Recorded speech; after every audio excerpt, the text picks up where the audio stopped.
Hello दोस्तों, नमस्कार। SM किसी चैनल में मैं आप सभी लोगों का दिल से बहुत बहुत स्वागत करता हूं। दोस्तों, वीडियो स्टार्ट करने से पहले जरूर आप लोगों को याद दिलाना चाहूंगा, let's learn stock market and finance. Yes, इस चैनल के ऊपर आज के दिन एक नया लेक्चर अपलोड हुआ है। आप चाहो तो उस वीडियो को देख सकते हो, उसका लिंक मैंने ऊपर आई बटन पे यहाँ पे दे दिया है। ठीक है, इस वीडियो को स्टार्ट करते तो दोस्तों, इस वीडियो में हम लोग बात करने वाले एक बहुत ही सीरियस टॉपिक के बारे में। यस, ये टॉपिक किससे रिलेटेड है? तो दोस्तों, ब्रोकर से रिलेटेड है। यस, ब्रोकर मतलब शेयर मार्केट में आपको पता ही है ना, ब्रोकिंग इंडस्ट्री इतनी बड़ी इंडस्ट्री देखने को यहाँ पे मिल जाती है। एंड ब्रोकर में भी अगर हम लोग यहाँ पे बात करें तो पहले तो फुल सर्विस ब्रोकर ही देखने को मिलते थे, बट बाद में हम कह सकते हैं एक नए ब्रोकर्स की एंट्री हो गई, डिस्काउंट ब्रोकर। ठीक है, एंड डिस्काउंट ब्रोकर ही सबसे बड़ा वरदान साबित हो गया किन के लिए? रिटेल प्लेयर्स के लिए। ठीक है, वरना फुल सर्विस ब्रोकर की अगर हम लोग बात कर ले, उसकी जो फीस होती है, ठीक है, जो चार्जेस होते हैं वो काफ़ी हायर लेवल के होते हैं, क्योंकि वो वैसे मतलब सर्विसेज भी प्रोवाइड करते हैं। डिस्काउंट ब्रोकर कोई सर्विस आपको कुछ भी प्रोवाइड नहीं करेगा, ना कुछ आपको टिप्स भी मिलेंगे, कुछ भी नहीं, सिर्फ आपको डीमैट अकाउंट ओपन करके मिलेगा। ठीक है, एंड इसीलिए वो सारी चीज़ें सस्ते में होती हुई देखने को मिलती थी।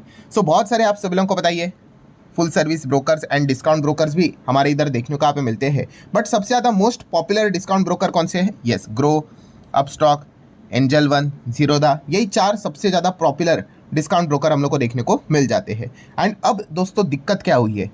यस, इनके बिजनेसेस की अगर हम लोग यहाँ पे बात कर ले तो काफ़ी मुश्किल हो रहा है पुराने टाइप का मतलब परफॉर्मेंस दिखाने में। मतलब अगेन कह रहा हूँ कि इसका अर्थ ये नहीं कि भाई 0 रुपया कमा रहे हैं, बिल्कुल भी नहीं, बट जिस लेवल की कमाई पहले इनकी यहाँ पे हुआ करती थी, वो कमाई अभी बिल्कुल भी नज़र यहाँ पे नहीं आ रही, दूर दूर तक। मतलब आप कह सकते हैं रेवेन्यू 30%, 40%, 50% तक गिरते हुए देखने को यहाँ पे मिल रहा है। एंड अगर हम लोग यहाँ पे देखें तो सबसे इंपॉर्टेंट चीज़ क्या होती है इन ब्रोकिंग कंपनीज के लिए, ब्रोकर्स के लिए? क्लाइंट्स। तो क्लाइंट्स लगातार इनके कम होते जा रहे हैं। अगर हम लोग हर हफ्ते की बात कर ले, महीने की अगर बात कर ले, तो क्लाइंट्स डिक्लाइन ही हो रहे हैं। जैसे कि आप देख सकते हो दोस्तों, ये पिछले 6 महीने का डेटा है। ग्रो फिलहाल तो नंबर 1 पे चल रहा है, बट आप देख सकते हो लगभग 6 लाख लोगों ने क्या किया है? ग्रो को छोड़ दिया है। यस, मतलब अकाउंट बंद कर दिया है। ठीक है, अभी वो परमानेंटली बंद करके दूसरे जगह पे गए हैं या फिर किधर गए हैं वो किसी को नहीं पता, बट 6 लाख अकाउंट डीएक्टिवेट हो गए ग्रो के। जीरोधा की अगर बात कर ले तो 5.5 लाख, यस दोस्तों, इतने क्लाइंट्स ने अपना अकाउंट बंद कर दिया है। ठीक है, पिछले 6 महीने का ये डेटा है। देन अगर हम लोग बात कर ले एंजल वन, 4.5 लाख अकाउंट्स बंद होते हुए देखने को मिल चुके हैं, डीएक्टिवेट होते हुए देखने को मिल चुके हैं। अपस्टॉक की अगर बात कर ले तो 3 लाख क्लाइंट्स जाते हुए देखने को मिल रहे हैं। मतलब आप देख सकते हैं ऐसी कोई बात नहीं है कि चारों में कंपटीशन चल रहा है तो दूसरे और कोई यहाँ पे जा रहा है करके, बिल्कुल भी नहीं। यहाँ पे हर बड़े प्लेयर्स के हम लोग को क्लाइंट लगातार कम होते हुए देखने को यहाँ पे मिल रहे हैं, और इसके मल्टीपल रीजन है दोस्तों। एंड इस चीज़ के चलते दोस्तों अभी यही चर्चा चल रही है कि जो ब्रोकिंग इंडस्ट्री है, ठीक है, जो पहले जिस लेवल पे बिजनेस करती थी उस लेवल का बिजनेस अभी शायद से ही कर पाएगी। ठीक है, नो डाउट हम यहाँ पे कह सकते हैं कि कुछ अलग अलग चीज़ें वो ट्राई यहाँ पे कर सकते हैं, बट जिस लेवल की लिबर्टी उनको पहले मिलती थी, फ्रीडम जो पहले उनको यहाँ पे मिलता था, कोई रेस्ट्रिक्शन नहीं था, एंड इस चीज़ के चलते उनका जो रेवेन्यू टॉप लाइन रहता था, बॉटम लाइन रहता था, वो दिन वापस कब देखने को मिलेंगे काफ़ी मुश्किल लगता है। तो क्या हालत ऐसी क्यों खराब होती हुई देखने को मिले, उसके पीछे के रीजंस क्या है? तो मल्टीपल रीजंस है दोस्तों। ठीक है, उसमें से अगर हम लोग फर्स्ट रीजन की बात कर ले, बहुत सारे रीजन है, तो पहला रीजन है दोस्तों कोविड। अब आप बोलेगे कोविड कैसे रीजन हो गया? हाँ, तो कोविड के चलते ही बहुत सारे लोग शेयर मार्केट में घुस गए। मतलब पहले कैसे पता है हम लोगों को कि चलो 10 लोग आ रहे, 20 लोग आ रहे, फॉर एग्जांपल कोविड के बाद तो एकदम से अचानक से 100 लोग आ गए, 200 लोग आ गए। मतलब क्या क्लाइंट्स में एकदम ज़्यादा जंप्स हम लोग को देखने को मिल गया। आप यहाँ पे देख सकते हो डीमैट अकाउंट की संख्या कोविड के पहले 4 करोड़ के आसपास थी रफली। ठीक है, 4 करोड़ भी डबल हुए थे भाई बिकॉज ऑफ डिस्काउंट ब्रोकिंग के एंट्री, वरना ये 2 करोड़ के भी नीचे थे। बट कोविड के बाद देख लो, बाप रे बाप, सीधा 10 करोड़ पार कर दिया, देन उसके बाद 15 करोड़ पार किया।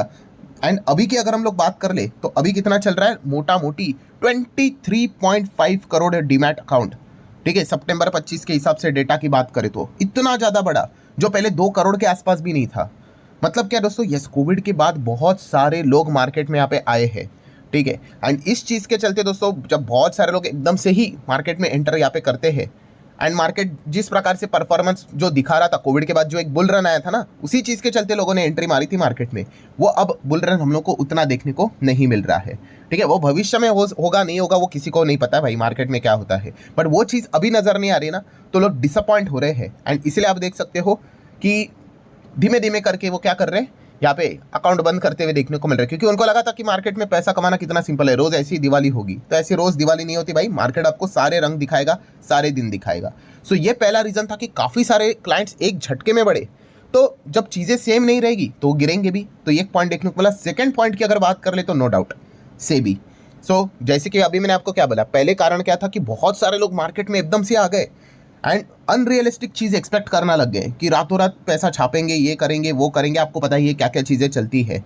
सो सेबी को भी क्या करना पड़ा, फिर भयंकर रिस्ट्रिक्शंस यहाँ पे डालने पड़ गए, खास करके फ्यूचर एंड ऑप्शंस के ऊपर। ठीक है, इन्वेस्टमेंट की ओर कोई जाता ही नहीं है।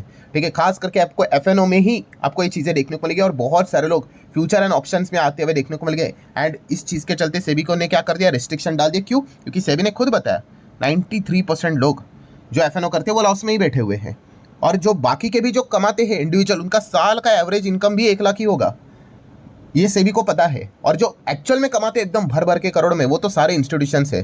ठीक है, उनके पास वो सब एल्गो ट्रेडिंग, सब पूरा सॉफ्टवेयर विफ्टवेयर रहता है, एक एक सेकंड में, मिनी सेकंड में कितने ट्रेड करते हैं और पैसे निकालते हैं वो। सो ये चीज़ हम लोग को देखने को मिली। तो सेबी को जैसे पता चला, उन्होंने क्या कर दिया, ट्रेडिंग से रिलेटेड रेस्ट्रिक्शंस डालने यहाँ पे स्टार्ट कर दिए। शुरुआत आप सभी लोगों को पता ही होगी, वो 6 रेस्ट्रिक्शन लाए थे, जिसमें से पहले 3 लागू हुए थे, फिर बाद में 3 लागू हुए, फिर वो लॉट की साइज़ यहाँ पे बढ़ा दी। ठीक है, मार्जिन से रिलेटेड चीज़ें देखने को मिल गई। देन अभी भी चीज़ें खत्म नहीं हुई है। अभी अगर आप देखोगे 2 दिन पहले ही कि और ज़्यादा हम कह सकते हैं नए रूल्स आते हुए देखने को मिल गए, जो कि 1 अक्टूबर कल से ही लागू होते हुए देखने को मिल चुके हैं, सिर्फ एफएनओ को लेकर। देन अगर बात कर ले तो आप सभी लोगों को बताइए, अभी वीकली एक्सपायरी सेबी के रडार के ऊपर है क्या, इसको भी बंद करना है कि नहीं।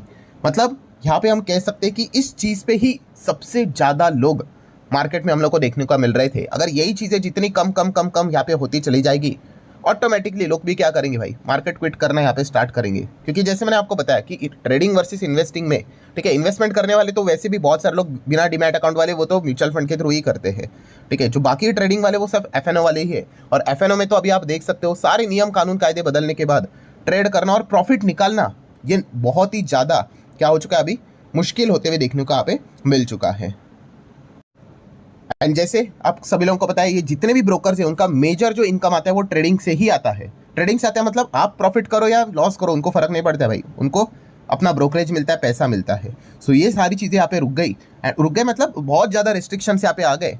तो इसीलिए हम यहाँ पे कह सकते हैं दोस्तों, ब्रोकिंग इंडस्ट्री के ऊपर झटके लगते हुए देखने को यहाँ पे मिल रहे हैं। देन तीसरे रीजन की बात करें, नो डाउट टैक्सेशन। तो टैक्स भी हम लोग को देखने को यहाँ पे मिल रहा है। मल्टीपल टैक्सेस यहाँ पे जो ट्रेड करते हैं वो तो बताते ही है कि प्रॉफिट कम, और अगर हुआ भी तो वो पूरा टैक्स लेकर ही जाता है। बहुत सारे टैक्सेस, जीएसटी, एसटीटी, ये वो ऐसा, शॉर्ट टर्म कैपिटल, मतलब एसटी, सीजीएसटी, बहुत सारी चीज़ें हैं। तो नेट पैसा कमाना, ठीक है, काफ़ी मुश्किल हुआ है। अगेन कह रहा हूँ, एक दो बार पैसा कमाना कोई बहुत बड़ा तीर मारने वाली बात नहीं है। नेट आपके हाथ में कितना आता है वो इंपॉर्टेंट चीज़ है। ठीक है, और इस चीज़ के चलते भी हम यहाँ पे कह सकते हैं कि काफ़ी लोग ऐसे, मतलब सोशल मीडिया के ऊपर भी डालते कि उन्होंने साल का 50,000 रुपया टैक्स में ही पैसा दे दिया एंड प्रॉफिट भी कुछ नहीं। तो इस चीज़ के चलते हम यहाँ पे कह सकते हैं काफ़ी लोग क्या कर रहे हैं, अभी ट्रेडिंग क्विट करते हुए देखने को यहाँ पे मिल रहा है। मतलब डीमैट अकाउंट इसी चीज़ के चलते बंद होते हुए देखने को मिल रहे हैं।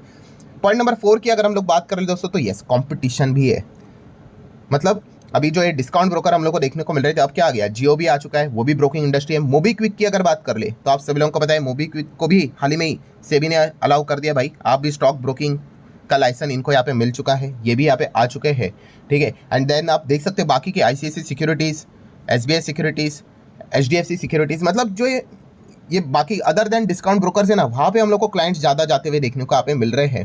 ठीक है, ये पॉइंट्स फिलहाल तो हम लोगों को हमारे सामने आते हुए देखने को मिले। कोटक सिक्योरिटीज़ भी देख सकते हैं। धन की अगर बात कर ले, पेटीएम मनी की बात कर ले, तो वहाँ पे थोड़ा अच्छा परफॉर्मेंस हम लोग को देखने को यहाँ पे मिल रहा है। नो डाउट हम कह सकते हैं इनका बेस इन बड़े डिस्काउंट ब्रोकर्स के हिसाब से काफ़ी छोटा है, तो इसलिए वो जंप ही आपको नजर यहाँ पे आएगी। बट स्टिल ये भी एक कंपटीशन भी रीजन देखने को मिल रहा है। पॉइंट नंबर 5 की बात कर ले तो IPO, yes, one of the strongest reason. मतलब देखिए बहुत सारे आईपीओ आते हैं, पहले क्या होता था, काफ़ी कम लोग थे, तो फिर भी आईपीओ अलॉट होने के चांसेस काफ़ी ज़्यादा थे। मैं भी आईपीओ इन्वेस्टिंग करता हूँ बॉस, ठीक है, अच्छे आईपीओ में जाने का लॉटरी तो रहती है, मिल गया तो मिल गया भाई, अच्छा खासा लिस्टिंग गेन भी यहाँ पे हो ही जाता है। बट वो पुराना ज़माना अभी नहीं रहा।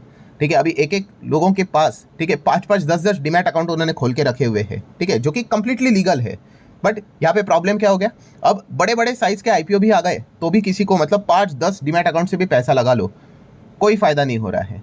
ठीक है, सो इस चीज़ के चलते अब क्या हो रहे हैं, लोग डिसअपॉइंट यहाँ पे हो रहे हैं। एंड आईपीओ अभी भी आप देख सकते हो कितने सारे आईपीओ आ गए। अभी तो इतने कुछ खास भी नहीं आ रहे, एकदम ओके ओके यहाँ पे आ रहे हैं, मतलब एकदम धूम धड़ाकेदार वाले आईपीओ नहीं आ रहे हैं जैसे कि कोविड के वक्त देखा था, ठीक है, ओवर वैल्यूएशन के ऊपर लेके आते थे, बट जो लिस्टिंग गेन वाले थे वो भरपूर कमाते थे। पर अब क्या हो गया, बहुत ज़्यादा डीमैट अकाउंट, बहुत ज़्यादा लोग अप्लाई करते, तो आईपीओ यूजुअली मिलता ही नहीं है, ठीक है, और अगर मिल भी गया तो ज़्यादा पैसा बनता ही नहीं है। तो इस चीज़ के चलते भी अब क्या कर रहे हैं, लोग हार मान गए, भाई जाने दो यार, रोज़ कितना अप्लाई करने का, फिर चेक ही करने का और बाद में लिख के ही आएगा नॉट एप्लीकेबल करके। तो डिसअपॉइंट यहाँ पे हो रहा है, क्योंकि आपको पता है भाई कि पेशेंस नाम की भी चीज़ नहीं होती है। तो इस चीज़ के चलते लोग क्या कर देते हैं, इन चीज़ों को छोड़ देते हैं। देन दोस्तों यहाँ पे रीज़न नंबर 6 की अगर बात कर ले, पॉइंट नंबर 6 की बात कर ले, तो दोस्तों वो है मार्केट। यस, मतलब जैसे आपको क्या बताया कि मार्केट पिछला 1 साल देख लो, 1 साल हो गया, क्या चल रहा है, कुछ भी नहीं, फ्लैट, जहाँ से शुरू नीचे, वापस ऊपर आया, फिर नीचे, फिर ऊपर, जहाँ से शुरू वहीं पे ख़त्म। 1 साल बीत गया, मार्केट वही का वही है। और जैसे आपको पता है ये जो फेज़ है ना मार्केट का, इसमें सबसे ज़्यादा लोग मार्केट छोड़ देते हैं।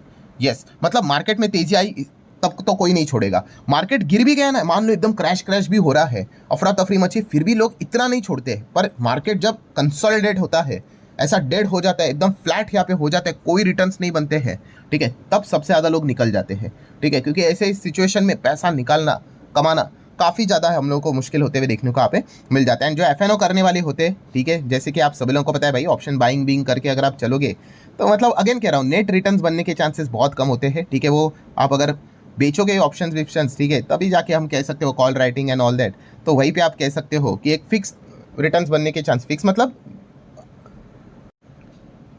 जितना प्रीमियम होता है भाई वही आपका प्रॉफिट होता है, एकदम अनलिमिटेड प्रॉफिट तो यहाँ पे हो नहीं सकता ऑप्शन बाइंग के चलते, बट एटलीस्ट वो मिलता तो है। और इस प्रकार के जो मार्केट होते हैं वो यूजुअली मतलब कॉल राइटर्स के लिए काफ़ी अच्छा वर्क करते हैं। बट कहने का मेन पॉइंट क्या है दोस्तों यहाँ पे, तो आप यहाँ पे देख सकते हो 1 साल से मार्केट यहाँ पे चल ही नहीं रहा, और ये जो कॉल राइटिंग वीटिंग करनी पड़ती है भाई, इसके लिए बहुत ज़्यादा पैसे की रिक्वायरमेंट होती है, इसलिए तो लोग ऑप्शन बाइंग की ओर जाते हैं कि छोटे पैसे से वो बड़े सपने देखते हैं कि कुछ तो लॉटरी लगेगी। सो छोटा छोटा छोटा छोटा पैसा वो टोटल करेंगे तो बड़ा पैसा ही उनका चला जाता है। बट कहने का मुद्दे की बात क्या है दोस्तों, यस मार्केट में कोई जोश नहीं, तो लोग भी यहाँ पे हम लोग को क्विट ही करते हुए देखने को मिल रहे हैं। मतलब कंक्लूजन क्या है, लोग तंग हो चुके हैं, आप ऐसा कह सकते हो, लोग बोर हो चुके हैं, ठीक है, उनको थ्रिलिंग चीज़ें चाहिए, ठीक है, एंड ये चीज़ें उनको यहाँ पे नहीं मिल रही है, तो अल्टीमेटली क्या कर रहे हैं वो, अब बाजार यहाँ पे छोड़ते हुए देखने को यहाँ पे मिल रहे हैं, ठीक है। एंड इसी चीज़ के चलते हम यहाँ पे कह सकते हैं दोस्तों, जो ब्रोकर्स है, ठीक है, वो क्या कर रहे हैं, लगातार उनके जो क्लाइंट्स है वो लूज़ करते हुए देखने को यहाँ पे मिल रहे हैं, ठीक है। तो जब तक ये सिचुएशन ऐसी लंबी लंबी लंबी चलती रहेगी, उतना ही ज़्यादा ब्रोकर्स को यहाँ पे नुकसान होते ही चला जाएगा, और यही पॉइंट हम लोग को देखने को यहाँ पे मिल रहा है। एंड ब्रोकर को भी अभी पता चल चुका है ये कि ये दिक्कत तो हमें यहाँ पे हो रही है, हमारे जो एकदम बेस्ट दिन थे ट्रेडिंग से रिलेटेड जो कमाई के, वो तो उस लेवल पे आना काफ़ी मुश्किल यहाँ पे रहेगा, ठीक है। इसलिए आप वो क्या कर रहे हैं, दूसरे ऑल्टरनेटिव्स में भी जाते हुए देखने को मिल रहे हैं। जैसे कि एंजल वन की अगर हम लोग बात करें, जस्ट एक एग्जांपल देता हूँ, एंजल वन की बात क्यों करें, जीरोधा की भी बात कर लो, तो अब ये म्यूचुअल फंड बिजनेस में जाते हुए देखने को मिल रहा है। या फिर एंजल वन को लेकर ही अगर मैं आप लोगों के सामने एक डेटा रख दूँ, ठीक है, तो आप यहाँ पे देख सकते हैं, देखिए उन्होंने क्या किया था, अभी 31 जुलाई को ही 250 करोड़ इन्वेस्ट किया था किसमें, वेल्थ मैनेजमेंट बिजनेस में, कि इसमें आगे जाना है। देन इतना ही नहीं, अभी 23 जुलाई 25 की खबर है कि एंजल वन ने यहाँ पे जॉइंट वेंचर किया है, ठीक है, किस चीज़ के लिए, लाइफ इंश्योरेंस बिजनेस में वो एंटर कर रहे हैं। क्यों कर रहे हैं, उनको भी पता है भाई कि जिस प्रकार से वो कमाई करते थे, अगर आप इनका पीएनएल देखोगे, ठीक है, ये देख लो कि यहाँ पे क्वार्टरली रिजल्ट्स है, ठीक है, 400 करोड़ की कमाई होती थी, अब 281 करोड़ का प्रॉफिट है, अब 175 हो गया, अब गिर के 114 हो गया, ठीक है। तो एकदम ही चार्मिंग वाला जो हम लोगों को पॉइंट देखने को मिलता था, जिस प्रकार से वो कमाई करते थे, ठीक है, वो उस प्रकार की चीज़ें फिलहाल तो देखने को यहाँ पे नहीं मिल रही है। और जितना ये बाजार ऐसा रोते रोते चलेगा, उतना ही ज़्यादा कमाई करने के लिए तो और भी ज़्यादा दिक्कत यहाँ पे होगी।